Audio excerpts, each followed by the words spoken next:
Hey, I want to introduce some techniques you should be using to debug the current assignments we're working on.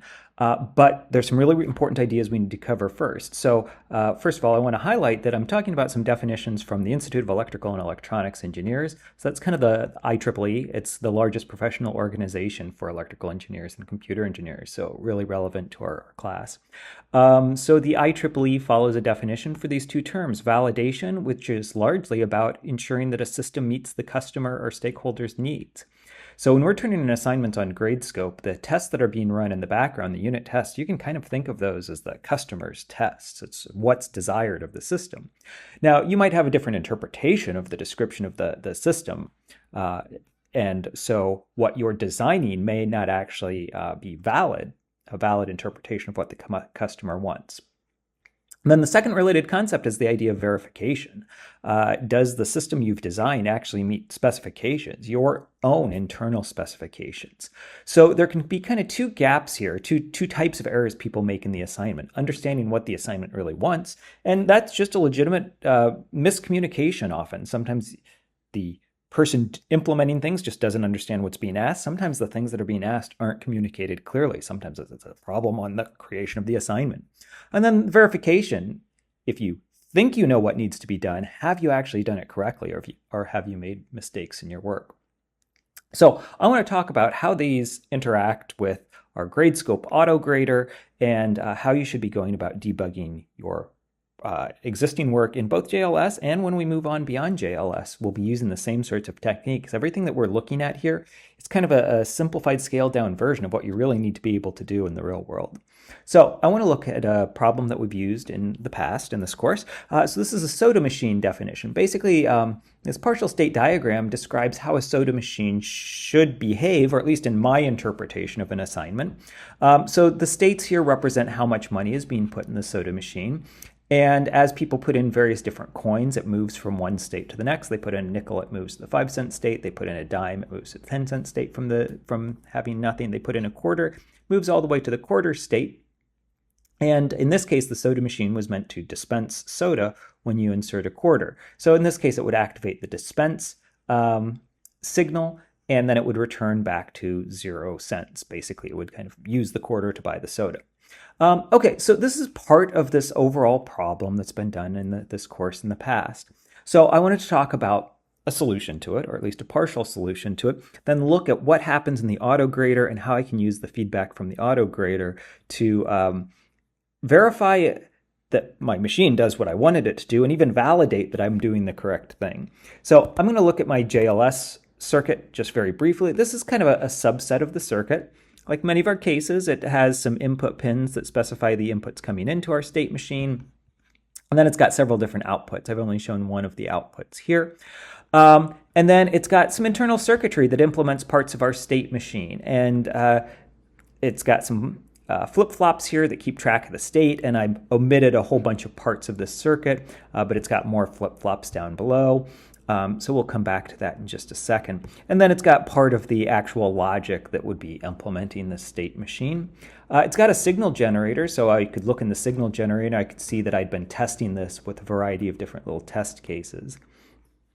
So I'm going to look at what happens when I submitted it to the autograder. So I'm going to go back and look at Gradescope. And the unknown student here, otherwise known as me, did pretty good, but failed a few of the test cases. So when you see these failed test cases in Gradescope, you can actually click on an individual test case and take a look at the details of it, including the ones that it passed. I'm going to focus on this one, coins 25. It looks like it failed that one. So I'm going to click on that. It takes me down here, and it shows me the actual test case. It gives me the name of the test case. It was in a file named coins25.txt. Oh, it gives me the actual stuff that it did. So we can actually look at this and think through it and try and figure out what was going on here. So gosh, the clock signal was 0 for 200 units a time, and then it went to a 1. So that kind of implies that there was a single clock transition. So my machine started up in whatever its start state was, and there was a single clock transition. Let's see, then the other inputs, oh gosh, nickel was always 0, dime was always 0, a quarter was put in. Okay, I guess that kind of makes sense. It looks like this was just trying out a single quarter being put in the machine in a single clock cycle. Then down below this, it tells me what output was being expected and what the actual outputs it got were. So let's see, oh gosh, it was expecting the dispense signal to be a 1 and all of the other outputs to be a 0. But what it really got was all 4 of the outputs were zeros. Okay, so just to kind of recap, the thing the autograder here is showing me is the inputs over time and the things that it's looking for, the particular outputs that it's looking for. Output pin dispense was supposed to be a 1 when it finished the simulation. The return dime output, whatever that is, was supposed to be a 0, and so on and so forth. That's what it was expecting. This is what it actually got. Okay, I want to test this case out myself. I want to try and understand whether I misunderstood the assignment, my state machine diagram was wrong, or whether I've implemented it incorrectly, a verification failure where I'm not doing what I think I'm doing. So first off, I'm going to think about what's going on here. Single clock cycle, quarter is 1 forever. I'm going to go back and look at my soda machine state diagram. So this is what I thought we should do. We start in the start state. There's a quarter. I would expect when the clock signal comes along that it would move down here to the quarter state and then turn on the dispense and then eventually go back to this state if it had another clock cycle. So with just one clock cycle, I'm kind of expecting it to move from the start down to the dispense state, activate the dispense, move from the start down to the quarter state, 25-cent state, and activate this dispense signal. And that's it. We only have one clock cycle, it'll only move through one state. So that's what I'm expecting to happen. And if I go back and I look at that test case, yeah, that's what it was expecting. It was expecting the dispense signal to be a 1. This doesn't tell me anything about the state that it's expecting it to be in, just the outputs. But after one clock cycle, it's expecting dispense to be 1, which is also what I would expect by kind of talking it through and looking at my diagram. So at least for this test case, it looks like I had a valid interpretation of what was being asked of me. My state machine diagram seems to correspond to what the test case is actually trying to do. So this sounds like a verification problem. I must have screwed up somehow when I turned this into an actual circuit. So we'll be using signal traces to debug things. So I'm going to go back to JLS. Actually, before I go back to JLS, I want to reproduce this exact test case. I want to understand what the circuit I've created does. So I'm going to copy the test case from here. We'll go back to JLS. I'll open up my signal generator. I'll replace the thing I had been running with this test case. Now I want to see what actually goes on when this test case runs. I'm going to go ahead and put watches on kind of all of my inputs. The inputs may not be super interesting here. I'm going to go ahead and put a watch on this dispense signal. It might be helpful to put watches on everything, but also I want to see what's going on internally. Part of what I'm trying to understand as I'm thinking through this is, where did I go wrong? Did it not go through the state? Did it go through this state and actually end up in the quarter, the state transition? Did it actually end up in the quarter state, but then not activate that output signal? So trying to figure out what state it is in, that's kind of an internal thing. I have to watch some of these internal signals to see if it is actually making that state transition. So I'm going to go back to JLS. In addition to watching the inputs and the output, in fact, I'm going to go ahead and run it with the inputs and outputs. Show the simulator window run, and it runs it, and quarter was asserted, clock signal came along, dispense signal never went on. This doesn't really tell me anything. It tells me the dispense signal didn't go on. I could go and look at the dispense signal and try and confirm that the dispense signal will activate when it's in that second state, but I first need to figure out whether it's even changing from one state to the next. I'm going to go back to my description here and look at my state table. So I've got a whole bunch of different states defined. I've omitted from some of them from the table. So the start state will have the Q0 bit activated. I chose a 1-hot encoding with a total of 10 bits that are named Q0 up to Q9 inclusive. Then I've got the 20-cent state, which it looks like the rightmost 4 Q bits, 0, 1, 2, and 3 are all zeros. And then I've got the, looks like the 0, 1, 2, 3, 4. Q5 would be a 1 when it goes to the 25-cent state. Over here to the right, I've also shown what this binary value would be represented in decimal. Sometimes it's convenient to think about things entirely in binary. Sometimes it's a little bit easier to think about your states in decimal. I'll come back to that in just a second. Okay, what I want to do now is try and understand, is it leaving this state and going to this state like I would expect from my state diagram? So I'm going to go back to JLS. I'm going to go ahead and put watches on a couple of my state bits. In fact, to really know what's going on conclusively, I should put watches on all of my state bits, but I'm only going to put them on a couple of the state bits. There are 10. It gets a little bit messy. I'll show you an alternative here in just a second. I'll rerun my simulator. Okay, so the quarter was in, the clock signal comes along.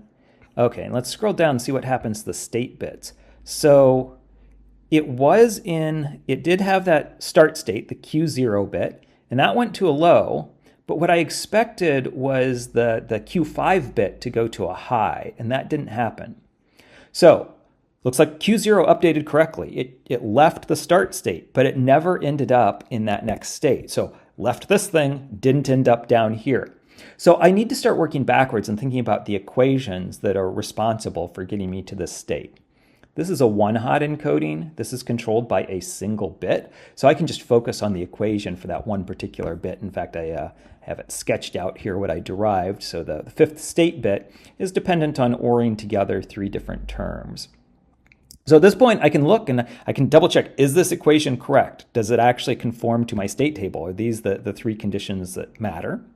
And then I can actually check to see, did I implement this correctly in my circuit? So again, this is all kind of part of this verification process. Does this represent what my state diagram means?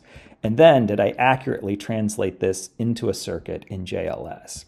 And in this case, there was actually kind of failure in my translation of this into JLS. One of these terms I happened to have accidentally copied and pasted in the wrong thing. Okay, so at this point, we've seen how to look at a test case from JLS, to think about what that test case means in terms of what we expect to happen from our state machine. Is it valid? Is my state machine interpretation correct and consistent with what the customer seems to want? And then once we decided that, in this case, this happened to be valid, it was a correct interpretation, then we started working backwards and testing things and trying to confirm the state changes and seeing what happened. And in this case, I could actually get back to the point where I can blame it on a state change. And in this case, I even happened to have debugged it all the way and identified that this equation was just implemented incorrectly. Let's do just one more test case where that's just a little bit more interesting. So I'm going to go back to some of the other test cases that actually passed. So it looks like it did this test case 10-10-10-0. I don't know what that is, but we'll look at it. So this looks like a little bit more elaborate test case. So I'm going to go ahead and copy and paste this into JLS. And remove all that stuff, paste that one in. Okay, when I run this test case, I've put watches on each of my individual bits. And so as I actually execute the test case, I'll be able to look down here at the trace, and it's a little bit long, but I can look at each of my individual bits to see if they're changing correctly. Now, I might want to put these in order, so I might move the Q0 bit down to the bottom, and then the Q1 bit right above it, and so on and so forth. So I could put these in the actual order of the bits in my binary number. I haven't included all 10 of my bits, just 0 through 5, the first 6 bits. I can kind of see that it looks like bit 1 is on, and then it goes off, and bit Q2 comes on, and then it goes off, and bit Q4 comes on, and so on. And I could go back and I could look at my state table and try and make sure that I understand the sequence of states that we're actually executing through them. So I certainly started in my start state, and it looks at some point I moved up to Q0, 1, 2, 3, 4. Q4 came on, which would have represented my 20-cent state, and so on. Okay, you might observe that this is a little bit clunky and a little bit hard to read. There's just so much in the diagram here. An alternate way to think about states is to create multi-bit state registers. So instead of creating 10 individual bits, I could have created a single register that contains a 10-bit number, maybe named states. And then I will need to somehow break down my states into individual bits. So I might have to use an unbundler that will take those 10 bits and break them down into the individual Q0 through Q1. Since this is a 10-bit register, I can connect up to this 10-bit bundler. And if I wanted to go the other direction, if I wanted to take 10 individual bits and send them to the input of this register. I could do something like this. Okay, so you might wonder about the value of doing this since I'm having to break it down and put it back together. The value of doing this is often it's convenient to be able to watch states as a full binary number. This is one approach to doing that. It's not the only approach. I'm going to show a slightly different approach. If I've already got all 10 of these registers, as I have in this particular case, what I could do instead is I could create a bundle of 10 wires, and I could combine together each of those individual state bits, my 0th bit and the 0th position, and so on and so forth. I can combine them together into a single signal. I've already kind of set that up. So I've already set up something that combines together all 10. I was really careful to put them in the right order. The 0th bit of my state goes into the 0th bit of this combined together 10-bit signal called state. Now I can put a watch on this signal. I'm going to turn off all of these other watches. Basically what I'm trying to do is I'm trying to focus on how my state evolves over time and ignore some of the other details that can be a little bit distracting that might have prevented me from successfully debugging my circuit. So bear with me just a second here. Let me unwatch a couple of the other elements that are not readily apparent. So now when I run my simulator, it's going to show me this state variable that combines together all 10 of my binary signals. If I scroll down here and look at that state variable, I can see its evolution over time. I start in the state that's represented by 1, I move to the state that's represented by 4, then to 16, and then to 64.